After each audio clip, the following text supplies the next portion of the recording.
warahmatullahi wabarakatuh. Waalaikumsalam.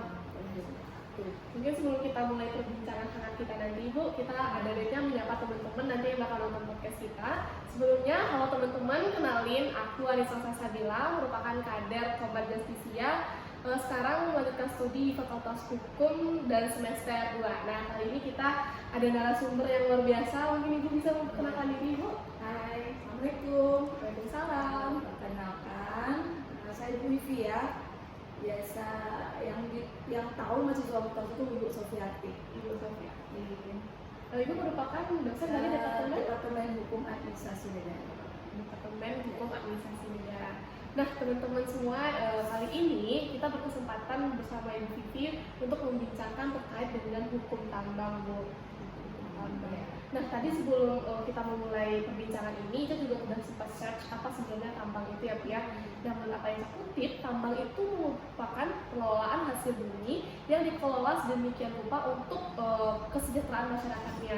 Ini tuh ada di dasar Undang-Undang Dasar 1945 Pasal 33 ayat 3 ya, Bu ya. Nah, mungkin yang bisa kita pertanyakan ke Ibu terlebih dahulu sebenarnya apakah dengan adanya hukum pertambangan ini dapat memperbaiki dunia pertambangan Indonesia sendiri, Bu? Ya, sedikit mungkin diluruskan ya, Cak. Kalau kita tanya apa sih itu tambang, tambang itu kan hasil yang didapat, ya, bukan pengelolaan, ya. Nah, kalau ditanya soal hukum pertambangan, ya kan, kalau secara konsep kita tahu untuk tambangan itu aturan hukum yang mengatur bagaimana pemanfaatan sumber daya tambang oleh negara, dan juga hukum pertambangan itu dia mengatur hubungan hukum antara negara dengan pengusaha tambang dan juga hubungan hukum antara negara dengan masyarakat terkait dalam pengelolaan sumber daya tambang. Berarti hukum pertambangan ini sendiri udah ada dasar hukumnya di Indonesia, Bu? Ya. Jadi kalau kita bicara dasar hukum, tadi Ica udah sebutkan ya, bahwa dasar hukum dari hukum pertambangan itu dari secara di konstitusi kita itu di pasal 33 ayat 3. Kemudian pengaturannya kita sebenarnya sudah ada sejak zaman Orde Baru ya, Undang-Undang Nomor 11 Tahun 67. Itu sebenarnya awalnya ada pengaturan ini, tujuan pemerintah adalah mengundang investor datang dari luar. Makanya tahun itu kebanyakan yang bergerak di bidang tambang itu adalah perusahaan asing. Nah, kemudian lahirlah Undang-Undang Nomor 4 Tahun 2009. Nah, di situ pemerintah sudah mengatur ada berbagai kewenangan dalam pengelolaan tambang ini, tidak hanya di pemerintah provinsi tapi juga pemerintah kabupaten kota. Nah, tapi kemudian ketika disahkan Undang-Undang 23 2014 itu undang-undang tentang pemerintahan daerah.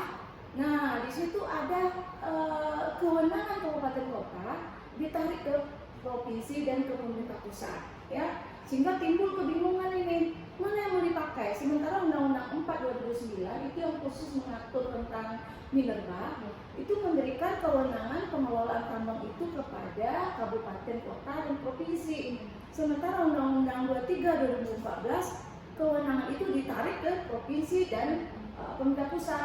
Nah, kalau dua undang-undang ini berjalan, mana yang mau dipakai? Tidak, ya? Nah, karena berbeda. Sementara mereka satu level, ya kan? Nah, tapi kalau kita mengacu ke azas lex specialis, tentunya yang lebih pas itu adalah undang-undang minerba.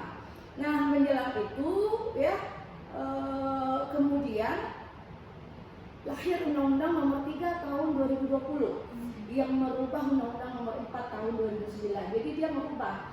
Nah, sebenarnya Undang-Undang 3 2020 ini konsep pembuatannya itu sudah disejalankan dengan Undang-Undang Cipta Kerja. Makanya Undang-Undang 3 2020 ini sebetulnya di dalam Undang-Undang Cipta Kerja itu tidak total berubahnya, hanya ada penambahan 2 pasal saja. Ya. Nah, sekarang apa sih bedanya di Undang-Undang 3 2020? Itu murni semua kewenangan dalam pengelolaan sumber daya tambang ini menjadi kewenangan pemerintah pusat. Oh, baik ke pusat Baik semua ke berarti ya, Bu pusat, ya? jadi lebih sentralistik. Berarti pengembalian kewenangan tadi ke pusat lagi itu memberikan impact negatif atau positif terhadap perubahan undang-undang itu? Sudah pasti ada ya. Pasti ya, Bu ya? Jadi kalau misalnya tadi ya di Undang-Undang 4 2009 kewenangan itu ada di daerah kabupaten kota. Iya. Nah, mereka menentukan, ya kan? Tapi ketika kewenangan itu ditarik ke pusat, akan timbul banyak persoalan. Ya, bayangkan aja misalnya soal perizinan ke pusat, tentu akan banyak daerah yang mengajukan izin, dan itu perlu antrian panjang. Ya. Kemudian kedua, pusat memberikan izin, konsekuensi yang timbul dari izin yang diberikan itu yang merasakan daerah. Ya, misalnya tambang ada di Damasraya, yang ngasih izin pusat. Kondisi tambang itu kan kita sama-sama tahu ya, nggak ada kegiatan tambang itu yang tidak merusak. Tambang itu pasti dia merusak, karena dia merubah bentang alam, ya. Dan tambang itu pasti ada mencemari lingkungan, ya. Nah sekarang kalau izinnya ke pusat, yang dilaksanakan di daerah, yang nanggung risiko siapa? Daerah. Apakah pusat tahu kondisi daerah? Ya belum tentu. Nah, itu. Ya. Tadi kan kita tuh berbicara dari dampak negatif yang buruk, Iya. tapi kalau menurut Ibu, Ibu kan pakar juga di sini Ibu. Bukan enggak juga. Kalau impact positifnya kira-kira ada nggak Bu atas perubahan undang-undang ini Bu? Kalau impact positifnya, kalau menurut saya lebih banyak. Positifnya ada yang negatifnya, sebenarnya lebih banyak juga. Kalau positifnya sekarang ini, karena Undang-Undang 3 2020 itu udah sejiwa juga dia dengan Undang-Undang Cipta Kerja. Undang-Undang Cipta Kerja ini kan tujuannya adalah kemudahan berusaha. Ya, bagaimana memberikan kemudahan untuk berusaha. Ya. Nah, misalnya dalam pengajuan izin misalnya kan, silakan ajukan izin, nanti dokumen-dokumen yang menyusul itu. Tapi itu ada bahayanya juga. Nanti terkait dengan undang-undang kembali tentu ada positif negatifnya. Ya. Namanya undang-undang ini kan dibuat oleh manusia. Iya, pasti juga tetap ada celah ya. Nah, karena itu sebetulnya ketika kita bicara tambang ini, kita tak bisa mengacu ke undang-undang minerba itu aja. Ada beberapa undang-undang lain yang berkaitan seperti undang-undang lingkungan hidup, undang-undang 32 2009 yang itu sudah dirubah di dalam undang-undang Cipta Kerja. Karena seperti yang Ibu sampaikan tadi, dari proses tambang ini sendiri akan merusak dan mencemari lingkungan ya Bu ya. Karena itu hukum pertambangan sendiri nanti akan berkaitan dengan hukum lingkungan. Nah, lalu Bu, seerat apa kaitan antara hukum pertambangan dengan hukum lingkungan ini Bu? Sangat erat sekali ya. Sebenarnya nggak bisa dipisahkan seperti ini. Karena kita tahu nih tambang itu kegiatan yang berdampak penting, kan? Yang berdampak penting itu karena dia merubah bentang alam, ya. Dia eksploitasi sumber daya alam. Nah, kita tentu ingin maju, ya kan? Kita ini kan nggak terlepas nih dari barang tambang, jam yang kita pakai, handphone yang kita pakai, peralatan yang lain di rumah elektronik itu kan dari barang tambang. Nah kan kita butuh. Nah nggak mungkin pula kita tidak membangunnya, nggak mungkin pula nggak ada pabriknya, gitu kan? Nah hukum lingkungan di sini fungsinya dia sebagai mengendalikan. Jadi kalau kita bicara pengendalian itu kan ada bicara pencegahan hukum lingkungan, ya. Pencegahan ini dalam hal apa? Untuk izin-izin tambang ini, pertama dia harus memenuhi instrumen pencegahan dari hukum lingkungan, ya, seperti AMDAL atau dia ada perizinannya, UKLPN dan seterusnya. Kemudian ada penanggulangan, kemudian ada pemulihan. Nah pemulihan inilah yang di dalam tambang itu kita kenal dengan reklamasi dan pasca tambang. Nah pemulihan ya seperti itu. Jadi sangat dekat kali, dia nggak bisa dipisahkan sebetulnya. Berarti sejalan ya Bu antara hukum pertambangan dengan lingkungan. Ya. Lalu Bu, kembali lagi kita ke pembahasan hukum pertambangan tadi ya Bu ya. Sebetulnya apa saja ruang lingkup dari hukum pertambangan ini Bu? Apa saja gitu yang diaturnya? Ruang lingkup ya pertambangan. Jadi sebenarnya hukum pertambangan ini biasanya kalau kita menyebut hukum pertambangan pasti arahnya ke minerba gitu ya. Tapi ruang lingkup tambang itu dia tidak hanya minerba, ada migas, ya, ada panas bumi. Nah itu dia panas bumi itu kaitan juga bagian dari hukum pertambangan. Lalu Bu, karena Indonesia pun sebenarnya kita sudah, menurut Ibu undang-undang Indonesia ini yang mengatur tentang hukum pertambangan itu sudah kuat belum Bu? Kalau dibilang kuat, regulasi peraturan kita berbicara tentang implementasi nanti kan. Cuma menurut Ibu, pandangan Ibu undang-undang yang diatur itu kira-kira sudah mumpuni nggak Bu untuk mengatur hukum pertambangan di Indonesia sendiri? Ya, kalau dibilang mumpuni sih belum ya. Belum ya, Bu. Ya. Contohnya aja tadi kan kita udah bicara apa ya, Ca, udah bicara soal kewenangan ya, Ca. Iya, Jadi kalau kita lihat ini di Undang-Undang Dasar, coba kita lihat di pasal 18 ayat 2 ya, Bu. Pasal 18 ayat 2 itu menyatakan hubungan pemanfaatan sumber daya alam ya antara pemerintah pusat dan pemerintah daerah diatur dan dilaksanakan secara adil dan selaras. Berarti diatur secara adil dan selaras antara pemerintah pusat dengan pemerintah daerah. Iya. Pemerintah daerah itu siapa? Ada provinsi, ada kabupaten kota. Iya. Sekarang kabupaten kota nggak diberi kewenangan apa-apa gitu. Ya, memang sebetulnya Undang-Undang 3 2020 ini sudah dibuat itu alasannya kenapa ditarik kewenangan kepada pemerintah pusat. Itu dikarenakan selama ini izin ada tumpang tindih soal izin, kemudian ada faktor-faktor soal kepentingan sebagai dan lain-lainnya gitu ya yang setelah disebutkan. Makanya itu dasarnya kemudian berubah. Cuman problemnya nanti adalah alasan kalau kita maju ke 18 ayat 2 ini Undang-Undang Dasar, kayaknya undang-undang itu bertentangan dengan pasal 18 ayat 2. Karena tadi dia menyebutkan selaras. Iya, salah satu antara pemerintah pusat dengan pemerintah daerah. Berarti belum mumpuni lah ya Bu ya undang-undang kita. Terus untuk relevan implementasi dari undang-undang hukum ini gimana menurut Ibu? Apakah sudah benar-benar terimplementasi dengan baik di negara kita, Bu? Kalau bicara implementasi, undang-undang kan sudah dijalankan ini, itu sudah diimplementasikan, ya kan? Jadi tetap ya kan kita juga sama-sama tahu ya problem dalam persoalan tambang ini banyak yang terjadi, terutama masyarakat kan mereka kehilangan lahan, kehilangan lapangan pekerjaan. Nah ternyata di undang-undang ini dirasakan itu belum ya dampak yang ditimbulkan ke masyarakat itu ya karena konstitusi ini pasti ada konflik nih. Kan di beberapa daerah kita lihat hari ini banyak konflik tambang ya kan, dan undang-undang itu belum mampu nih menyelesaikan persoalan. Dan masyarakat tuh merasa mereka masih belum bisa percaya dengan undang-undang yang telah ditetapkan itu nggak sih Bu? Bisa jadi ada yang percaya ada yang tidak gitu. Makanya sebenarnya perlu pemahaman juga nih betulnya gitu. Oke Bu, mungkin kita bisa langsung ke pertanyaan kita selanjutnya ya.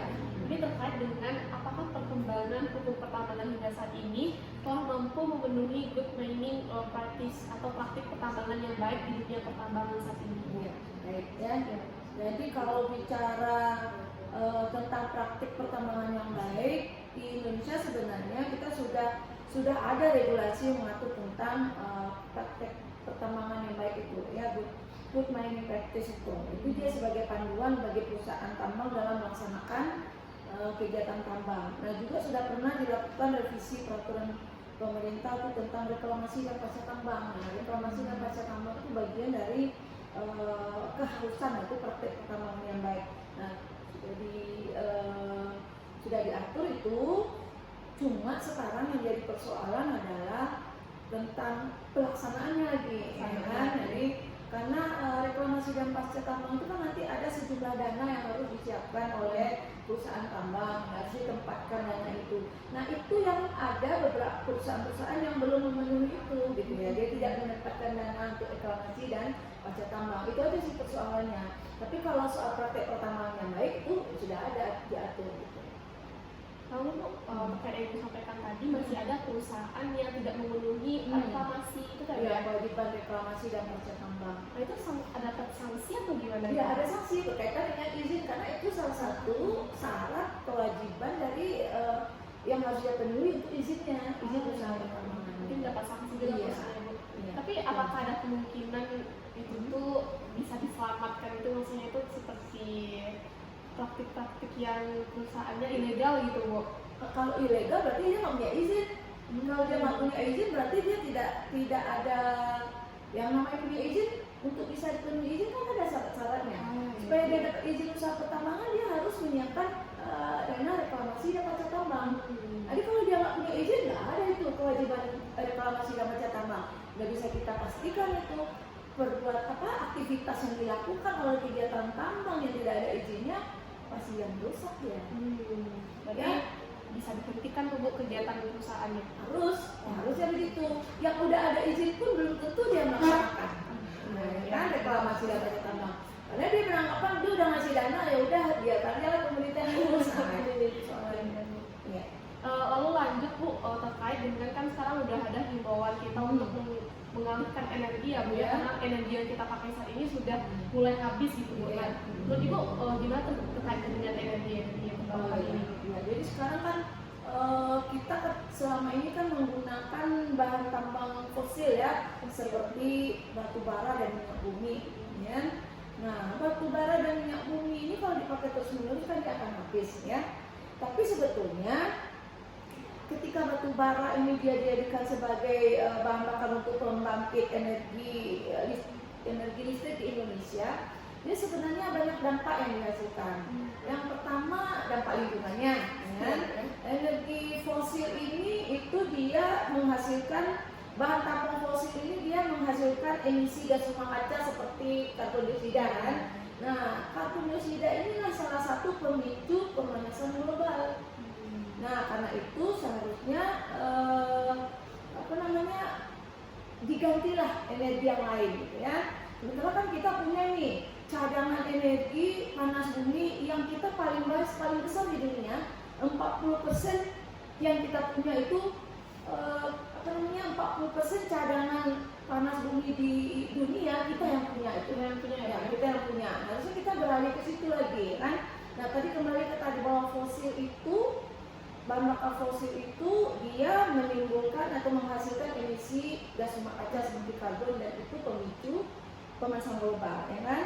Kemudian yang kedua, kalau kita terus-menerus menggunakan energi fosil ini akan ada ketergantungan. Kalau punya kita udah habis, itu kita impor dari luar, gitu ya. Kemudian dampak sosial.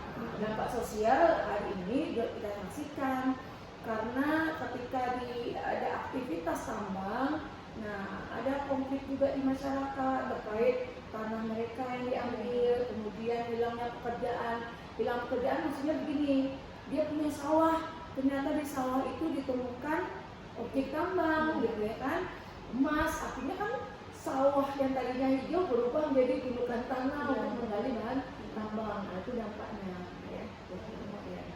Terkait dengan kita punya 40% energi tadi itu ya, energi berarti itu energi pengganti yang bisa kita pakai untuk menggantikan energi fosil. Kira-kira Indonesia sendiri sudah mengoptimalkan energi untuk itu nggak Bu? Nah, itu yang jadi masalah hari ini ya. Tadi dikatakan bahwa 40% cadangan energi panas bumi di dunia kita nih yang punya, ya, karena kita berada di daerah kita di daerah cincin ya, artinya banyak gunung berapi, ya kan? Nah, energi panas bumi ini sebenarnya lebih ramah lingkungan ketimbang batu bara. Ya, kalau kita kan selama ini kan pakai batu bara, udah tau lah kita mana kondisinya. Minyak ini makin lama makin habis ya kan? Nah, mungkin lagi itu yang kita manfaatkan. Tapi kalau panas bumi, matahari, dia selagi masih ada matahari dia akan ada terus. Nah, terus kita ya, dan itu data yang saya dapatkan kemarin itu hanya 10% baru yang kita manfaatkan. 10% dari yang banyak itu ya, yang kita punya cadangannya itu. Ya, kalau kita beralih ke energi ramah lingkungan ya, mungkin yang lebih pas itu ya energi panas bumi. Tapi apa kira-kira yang jadi faktor kita ini selalu lambat menggunakan energi yang ada ini gitu? Iya, lambatnya ya banyak faktor ya. SDM juga, ya, bisa jadi SDM juga bisa faktor penolakan juga di masyarakat ya. Ada masyarakat yang tidak mau seperti geothermal itu kan, yang tidak mau kan penolakan karena tidak diberikan pemahaman. Padahal sebetulnya energi ini yang lebih ramah lingkungan sebetulnya. Cuman mungkin nanti persoalannya adalah pada waktu proses pengalihan di sumur-sumurnya itu bisa terjadi itu. Ya karena namanya dilakukan oleh manusia, ya kan bisa aja nanti ada yang dari yang salah, ya kan.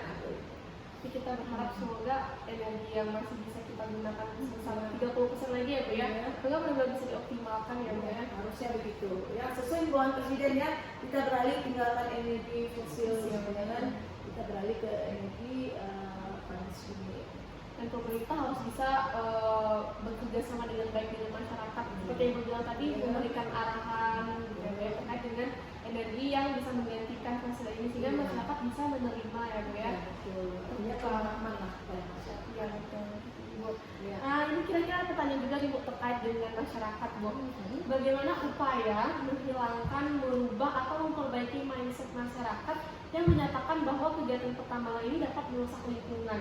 Padahal ya Bu, kayak yang kita bahas tadi di awal tentang undang-undang, sebagaimana yang kita ketahui bahwa sejatinya pertambangan kita ini telah didukung oleh regulasi hukum yang bahkan aturan hukumnya itu tersebut telah mengalami perkembangan hingga saat ini Bu. Tapi masyarakat kita ini masih tidak mau membuka mata gitu Bu. Ya tadi udah disampaikan ya Kak. Jadi kan di pikiran masyarakat kita juga sama tahu nih, tambang ini kegiatannya udah pasti merusak. Ya kalau mau memperbaiki mindset masyarakat terhadap tambang, sebenarnya masyarakat ini siap aja sebetulnya dia menerima. Cuma persoalannya adalah yang jadi masalah itu adalah mungkin soal ganti rugi, ya kan? Kemudian yang bisa mereka dapatkan, gitu ya kan? Nah, yang dituntut itu kan pasal 33 ayat 3 itu sebesar-besar kemampuan rakyat itu yang benar, gitu kan? Nah, gitu. Harusnya itu yang perlu yang diinginkan sebetulnya oleh masyarakat, gitu kan? Masyarakat kan paham juga itu. Nah, kita juga sama-sama tahu ya kalau anak-anak tambang kan kalau dia dalam perut bumi itu kan konsepnya menguasai negara kan. Nah kalau dia di tanahnya sendiri kemudian dia harus disuruh pindah ya supaya negara bisa mengelola itu pengembang yang ada. Nah apa konsekuensi bagi mereka gitu.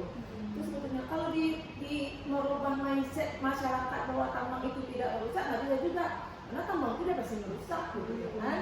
Nah cuman hukum lingkungan itu memberikan panduan bagaimana supaya kegiatan tambang ini tidak menimbulkan dampak yang cukup besar gitu kan. Karena memang tadi kita sama-sama tahu kita butuh tambang. Nah, makanya hukum lingkungan yang akan mengatur. Nah, bagaimana supaya tambang tetap jalan, lingkungan tetap aman dan terjaga. Makanya prinsip pembangunan berkelanjutan itu tetap terwujud. Oke Bu, udah sampai kita di ujung diskusi setelah setengah jam berbincang-bincang bersama Ibu ya Bu ya. Mungkin sebelum kita tutup, boleh Ibu memberikan closing statement kepada teman-teman nanti yang bakal lihat video kita ini Bu? Ya, baik. Mungkin karena tadi kita sudah panjang lebar bicara soal tambang, tadi juga sudah disampaikan berulang-ulang bahwa kita tidak bisa menghindar dari yang namanya bahan tambang. Nah, karena itu sebetulnya ada beberapa mungkin di regulasi kita yang perlu diperbaiki lagi terkait dengan kewenangan mungkin ya, karena memang dampak yang ditimbulkan dari tambang itu adanya di daerah, ya kan, daerah yang akan menikmati. Nah kemudian yang kedua mungkin berkaitan dengan pemahaman kepada masyarakat ya, bahwa di peraturan kita sebenarnya di hukum pertambangan kita itu sudah ada prinsip-prinsip tambang yang baik itu, cuman bagaimana pelaksanaannya ya oleh pihak perusahaan karena yang ada izin itu bisa menerapkan regulasi ini dengan baik. Dan juga yang ketiga bagi penegak hukumnya gitu ya kan, karena sekarang ini banyak kita temukan tambang-tambang ilegal dan itu perlu ada penegasan seperti yang terjadi ini di Pasaman Barat. Ya, di Pasaman Barat sekarang itu sudah tegas ini langsung dari pusat untuk menindak ini tambang-tambang ilegal gitu ya. Kenapa bisa muncul ilegal itu? Karena masyarakat merasa mereka tidak diberikan kesempatan untuk memanfaatkan bukti tambang itu. Tadi mungkin luar biasa sekali perbincangan kita terkait hukum pertambangan ini Bu. Semoga nanti bagi teman-teman juga yang melihat podcast kita kali ini juga jadi ilmu yang bermanfaat dan menambah ilmu Ica juga tentu ya Bu. Terima kasih banget telah menyempatkan waktu ya Ibu. Terima kasih. Oke, mohon maaf juga kalau nggak bisa memuaskan. Jadi kalau misalnya ada pertanyaan langsung aja lah. Ya. Semoga kita nanti juga bisa berbincang lebih lanjut ya Bu ya, di next kesempatan kita bisa bekerja sama juga ya Bu. Terima kasih juga buat teman-teman yang telah menonton podcast ini. Sampai jumpa di podcast berikutnya. Kita tutup dengan Assalamualaikum warahmatullahi wabarakatuh.